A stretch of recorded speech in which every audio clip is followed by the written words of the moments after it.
Combate à fome, direitos das mulheres, racismo, pessoas em situação de rua, relações de trabalho.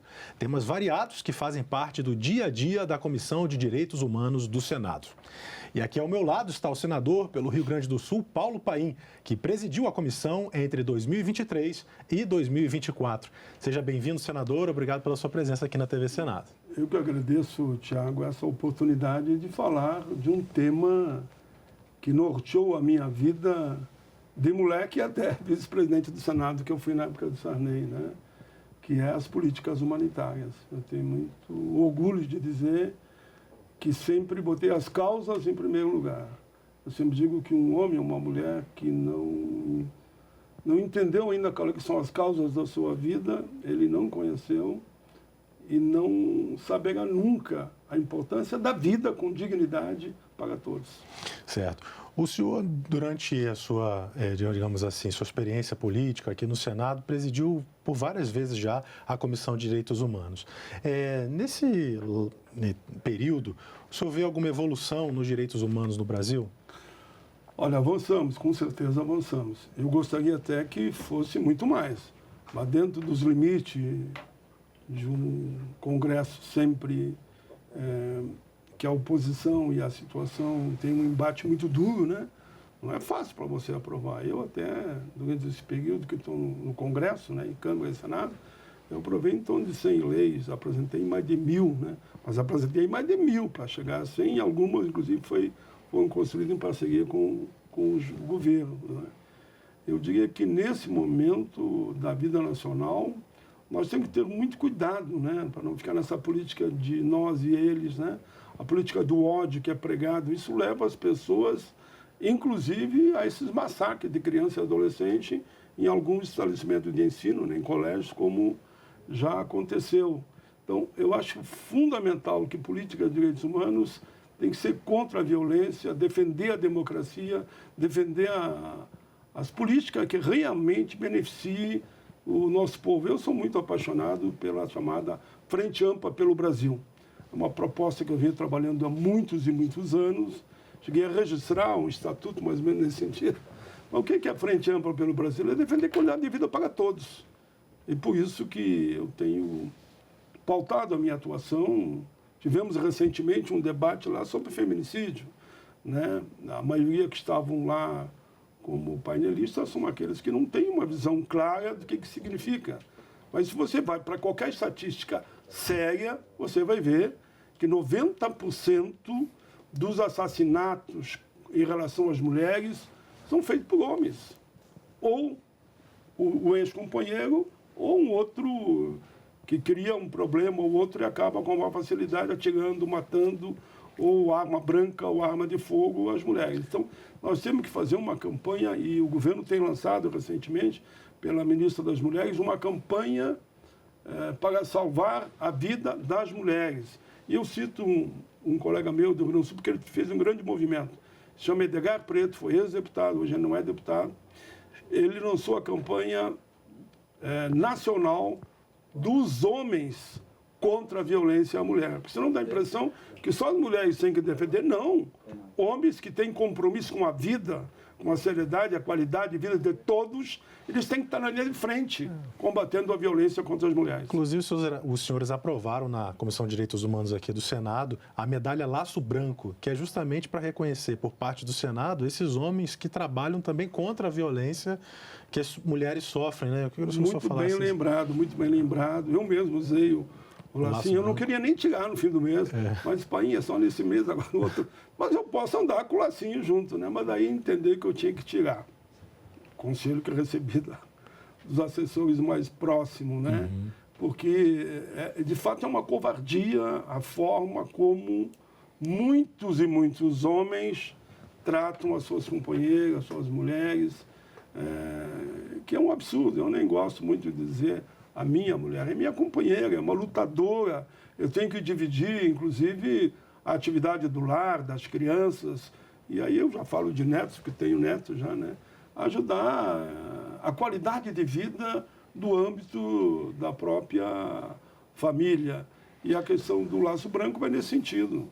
Ser parceiro, ser companheiro, E é fundamental dizer isso que eu vou dizer agora, que é o seguinte: a educação começa na sala de aula. Eu sempre digo, lá no jardim de infância, não pode ter uma filosofia machista, né, absurda, sempre achar que o menino é mais valente, é mais forte, é mais inteligente que a mulher. Um absurdo total. Então, nesse sentido, que nós temos que fazer que os meninos e as meninas forem, à medida que vão crescendo, vão entendendo que tem que haver um respeito permanente um pelo outro. Somente assim vamos construir uma sociedade fraternal, solidária, onde prevaleça o amor e não o ódio entre nós todos, né, que somos os seres humanos. É nesse sentido também... E o respeito aos animais, me permita que eu diga. Ah, sim, que também fazem parte Sou ali, fã, né? sou fã da luta em defesa dos animais. Proteção dos animais. A CDH, Comissão de Direitos Humanos, também aprovou, nesse biênio que o senhor esteve à frente dela, a Política Nacional de Cuidados, que vai um pouco também nessa linha que o senhor vinha falando, do papel da mulher, porque muitas vezes as mulheres fazem várias jornadas, né? Elas trabalham, mas também cuidam de casa, e tem até um levantamento do IBGE que mostra que enquanto as mulheres dedicam mais de 21 horas semanais para esses afazeres de cuidado, né, que eles estão cuidando de todos. O homem dedica... Muito menos. Time de né? 11%. Isso, então, 11%. Enquanto as mulheres dedicam 21 horas semanais, os homens dedicam 11 horas. E a CDH, então, aprovou um projeto que seguiu para a Comissão de Assuntos Sociais, que institui essa Política Nacional de Cuidados. Queria que o senhor comentasse isso, a conscientização que deve haver também nesse sentido. A Política Nacional de Cuidados é um projeto muito interessante. Eu quero aqui fazer uma pequena homenagem ao Eduardo Gomes, a Maria Gabrilli e o Flávio Arnes. Eles trabalharam nessa ideia, pediram para mim relatar, eu estava já encaminhando. O governo vinha trabalhando num projeto na mesma linha, mas nós pedimos a eles tiveram a grandeza de dizer, se o do governo chegar primeiro aqui no Congresso, que aprovem esse, sem prejuízo do nosso e desses três, das senadores e dos dois senadores, que eu também sou relator. E foi assim que fizemos. Foi para a Câmara, de forma rápida, vindo do governo. Lá foi pegado um projeto que já estava andando, foi apensado o do governo e, com o relatório, se eu não me engano, da Benedita da Silva, foi aprovado lá e veio para o Senado. Veio para o Senado, no mesmo dia que veio, eu botei na Comissão de Direitos Humanos em votação, votamos por unanimidade, apresentamos já um requerimento de urgência para o Senado, foi para o plenário do Senado, e no outro dia o presidente Rodrigo Pacheco tem sido um grande parceiro nosso, viu? Nas políticas humanitárias, negro, quilombola, deficiente, idoso, ele tem, da luta das mulheres, um grande parceiro. Ele no outro dia já chamou, e eu dei o parecer da Comissão de Assuntos Sociais já no plenário. E aprovamos por unanimidade e foi para a sanção do presidente Lula. O projeto do cuidado, né? Não é só regulamentar a função do cuidador. O cuidador já tem encaminhamentos nesse sentido. Mas o projeto aí dos cuidados. Então, tu cuida até do cuidador. Tem cuidador que vive quase 24 horas cuidando de um paciente. A situação laboral dos cuidadores. Exato, também é muito importante. Então, cuidado com o idoso, cuidado com a criança, com o adolescente, cuidado com o feminicídio, tudo isso. É um projeto muito, muito interessante, grandioso, né?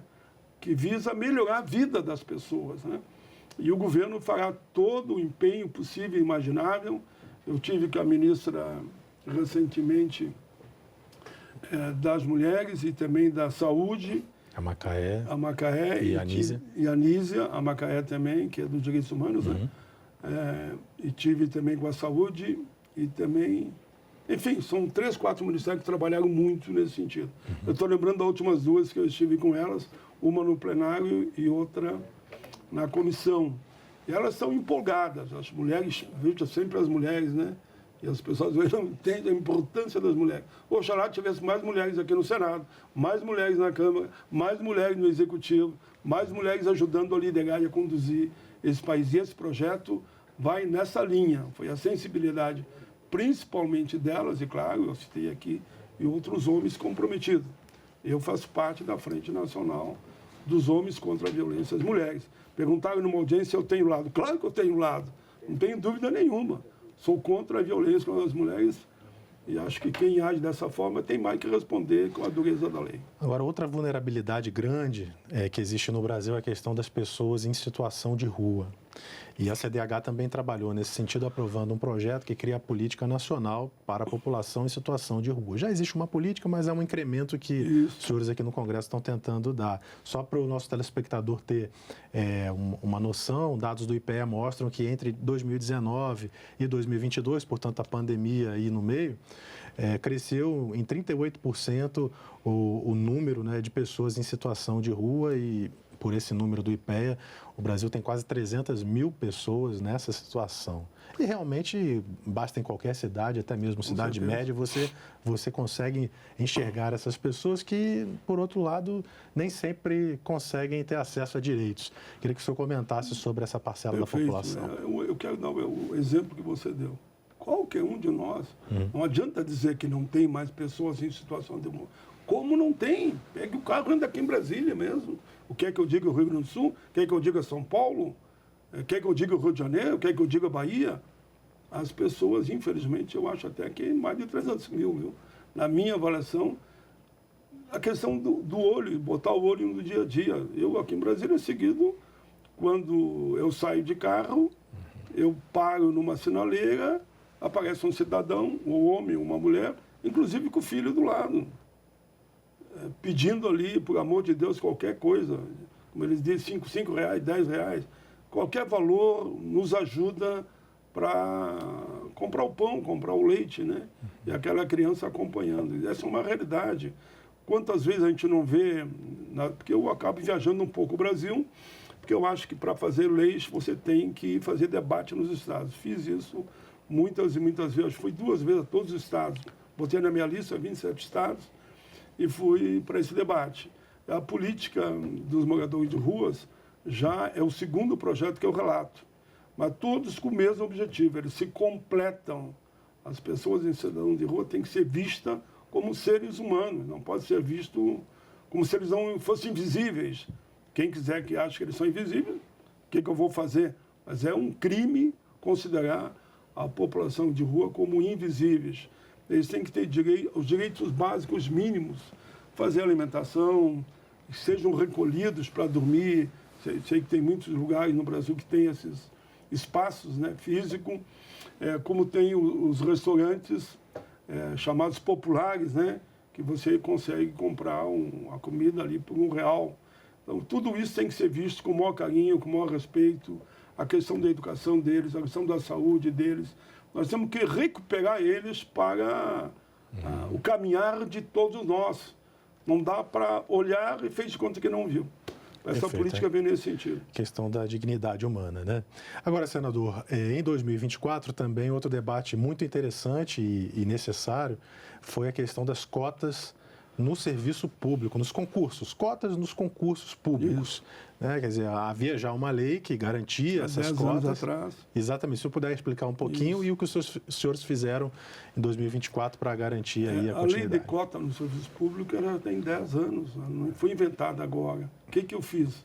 Eu reapresentei a lei porque ela, depois de 10 anos, ela vencia. Então, eu me antecipei e apresentei a lei. Humberto Costa foi o relator.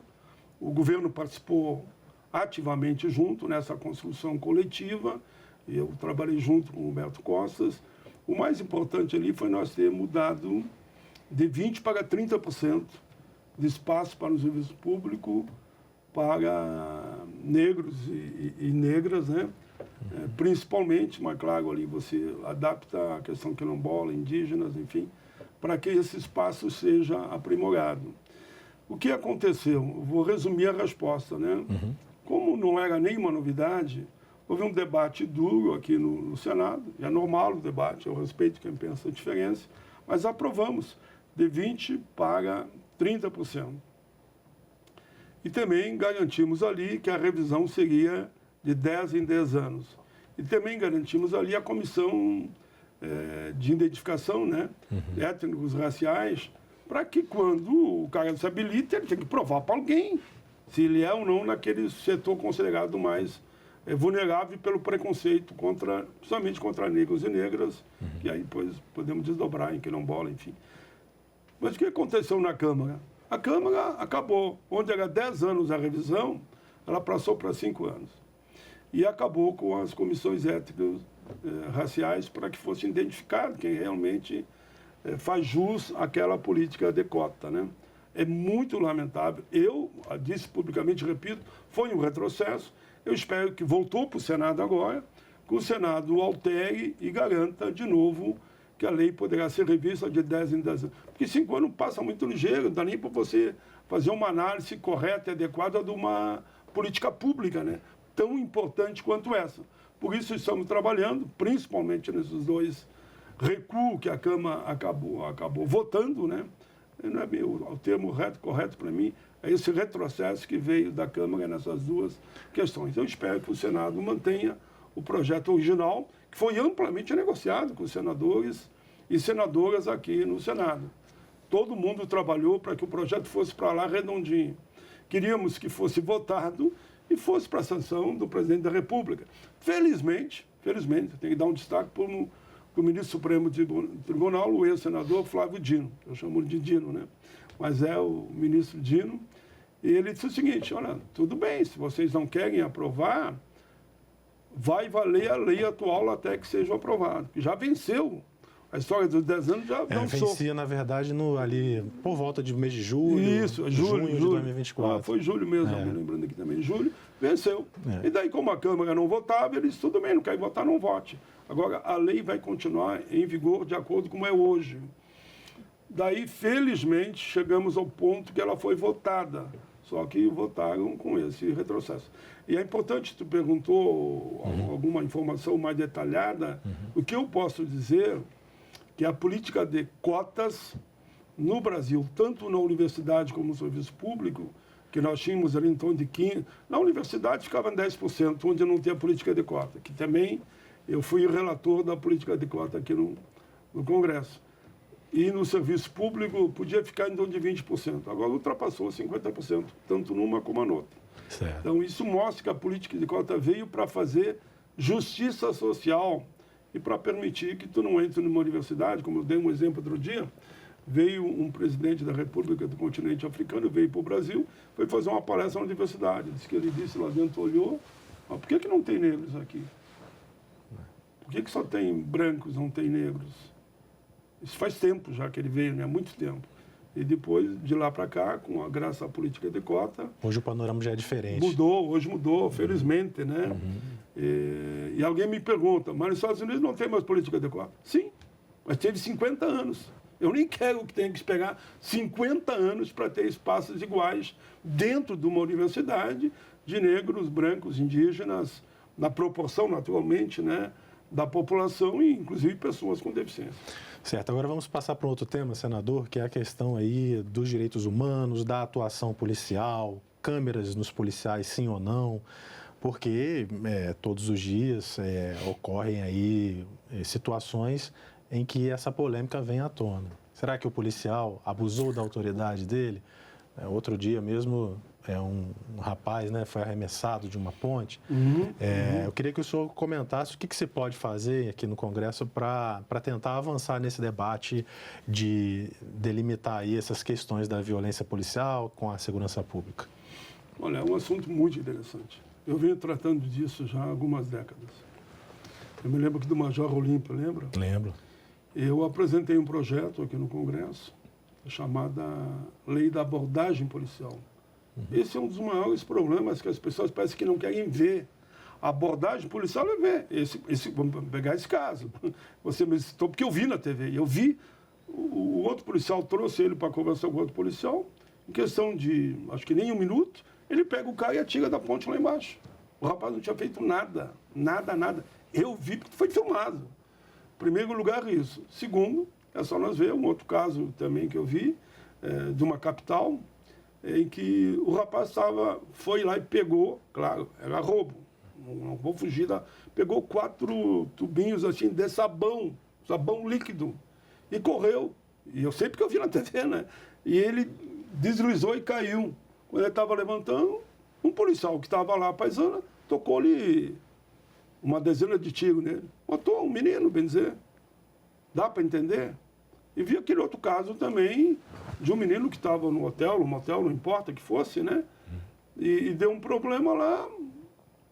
O menino sem nada para se defender, estava praticamente pelado, estava só com, acho que, com cueca, estou sendo bem direto Claro, aqui, né? claro. Então não tinha Situação arma bem- nenhuma escondida, não tinha nada. Era possível notar isso, né? Claro, era 2 policiais muito fortes, né? Que podiam pegar o menino e prender e acabou.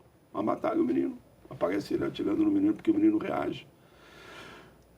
E aí poderíamos citar aqui, e a imprensa tem ajudado nesse sentido, né? Podia citar aqui uma centena de casos que acontecem em inúmeros estados, acho que não escapa nenhum dessa situação. Por isso que eu tenho insistido e faço aqui mais uma vez um pedido à Câmara de Deputados, votem o projeto da abordagem policial. Se acham que tem discordância, modifiquem, como é natural aqui no Parlamento. Mudem e mandem para o Senado, para que o Senado, então, até possa avaliar, reavaliar, inclusive a redação final. Mas a abordagem policial, eles já fazem quase 5 anos. Lembra que o Major Olímpio já me faleceu, né? Já faleceu. Eu falo dele porque ele era polícia militar e me ajudou muito. Na votação final, disse, pai, se tu mexer aqui numa frase aqui, nós votamos já. Digo, Major Olímpio, aceito a sua colocação, vamos mexer nessa frase e votamos. Então, ninguém está aqui contra a segurança pública, ninguém aqui é contra a policial, seja civil, seja militar, seja a segurança num shopping ou num supermercado, como eu vi o caso de Porto Alegre, que o cara matou, a exemplo dos Estados Unidos, com o joelho no pescoço, um moço chamado Beto que não tinha feito nada. Então, é impossível que o Brasil não entenda que eu tenho que lembrar isso. Foi o último país do mundo a abolir a escravidão. Pois é, né, senador? Mas, assim, esses casos vêm se repetindo. Porque não há uma posição clara e firme. Eu falei com o ex-capitão, o ex-comandante, dizendo assim para mim, não vou citar o nome dele naturalmente, ele já é aposentado. Ele disse, mas tu acha que é o quê na escola militar? Nós somos ensinados a matar. É isso que eu quero discutir. Quando eu falo abordagem, eu trato da reeducação do policial. Quando ele vai para lá, o jovem chega lá, se ele é ensinado a bater, a atirar, na dúvida atira sempre, ele vai reproduzir, isso vai sendo reproduzido. Então isso também é uma reeducação positiva para todos nós. Por que não enfrentar esse debate? Os Estados Unidos, depois daquele caso que aconteceu lá, entrou no debate da abordagem policial. Outros países também. E por que no Brasil toda essa dificuldade? Claro que alguém vai dizer que a pobreza, que a miséria, tudo isso eu entendo que existe. E nós não podemos permitir que, independente da classe social, você tire a vida do outro. Então não podemos também permitir que aqueles que estão com o porte da arma, que estão muito bem aparelhados para aquele momento, eles têm que se preparar, se for necessário, prender, mas não matar. E quanto à Câmara aquela que falam de segurança tanto, claro que tem que ter. Bom, se não houve abuso, não tem que ter medo da Câmara. Acho que todos têm que usar a Câmara, sim, porque ela vai mostrar o fato real. Esse exemplo que eu falei aqui, você também falou, foi porque nós vimos graças a uma Câmara. Ou seja, a TV de alguém, ou o celular de alguém, o cara sacou lá que estava havendo um abuso de autoridade, ele filmou. Então, qual é o problema de ter no peito, ou aqui, ou no capacete, uma câmera que possa filmar tudo que está acontecendo? É até uma defesa do policial. O policial diz, vocês vêem na filmagem, por que eu tive uma reação mais dura, mais truculenta? Qual é o medo de ter a câmera filmando? Não tem sentido. Então, temos que avançar, sim, nesse sentido.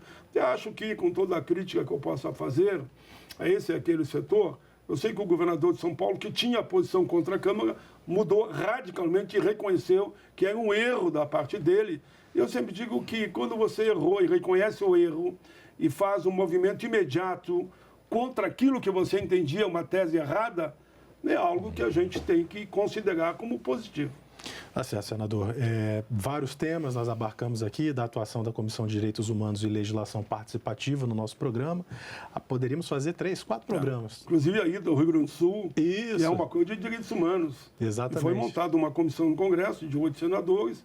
Eu fiquei com o presidente, o Mourão ficou de relator e o Luiz Carlos Reis ficou como vice. Eu digo isso porque alguém fala, mas são tão diferentes vocês. Meu amigo, é uma frente ampla pelo Brasil. Ali, no caso, era uma frente ampla pelo Rio Grande. E cada partido indicou quem bem entendeu e todos nós trabalhamos junto e deu certo. Tá certo, senadora. Então, os recursos lá para o Rio Grande do Sul estão chegando? Estão chegando. Fim do ano, o presidente Lula liberou em torno já de 100 bilhões. E alguém pode dizer, não, mas aqui na ponta não chegou a 100 bi, mas está chegando, né? Recentemente, no caso das barragens, nós mesmo, para construir os diques, nós, com muito trabalho coletivo, essa comissão foi fundamental, mas não só ela, o governador foi fundamental, os prefeitos foram fundamental, os ministros foram fundamentais, os deputados estaduais, federais foram fundamentais, foi liberado 6,5 bilhões de imediato. O dinheiro tem que ir indo, mas tem que ir indo também com acompanhamento de fiscalização. Afinal, é o dinheiro público. Eu sou do Rio Grande, eu quero que chegue o mais rápido possível esses mais de 100 bilhões. Mas não quero que seja mesmo para a gente... Vamos pegar, então, vamos jogar de paraquedas o dinheiro daqui a um pouco. Não é assim que funciona. Todos nós sabemos. Todo cuidado é pouco, mas que o dinheiro chegue na ponta é o que mais eu quero, com a devida fiscalização e beneficie quem precisa. E não ir para alguns que nem sempre precisam. Tá certo, senador. Muito obrigado Desculpa, pela sua... falei demais aí. Não, senhor... Mas é tanta coisa. É, tanta coisa. E o senhor deu todos os detalhes importantes para o nosso telespectador acompanhar. Muito obrigado pela sua presença aqui mais uma vez. Espero que o senhor agradeço, esteja conosco outras oportunidades. Estarei junto. Tá certo. Deus nos abençoe. Esse programa já está disponível no nosso site senado.leg.br/TV e também no nosso canal da TV Senado no YouTube. Mais uma vez, obrigado pela atenção e continue assistindo à TV Senado.